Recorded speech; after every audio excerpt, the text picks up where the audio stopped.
প্রিয় ভিউয়ার্স, এটা হলো গাইবান্ধা জেলা বালাসীঘাট। এখান দিয়ে আগে মানুষ ট্রেনে চলাচল করত গাইবান্ধা থেকে ঢাকার উদ্দেশ্যে। নদীর পানি না থাকার কারণে, শুকিয়ে যাওয়ার কারণে এখন বর্তমান মানুষ এইসব ট্রলারে করে নদীর ওপারে যায়।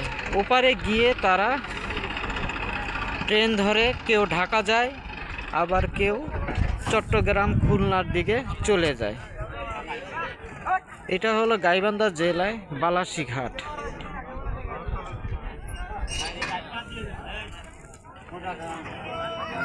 এখনো মানুষ এই যে ট্রলারগুলো আছে এগুলোয় করে তারা নদীর ওপার চলে যায়, ওপার গিয়ে ঢাকার ট্রেন ধরে। এখনও সুব্যবস্থা আছে। এই পানি যেদিন ভর্তি হবে তখন লঞ্চ চলাচল করবে। তো বিগত কয়েক বছর ধরে ট্রেন চলাচল বিচ্ছিন্ন আছে।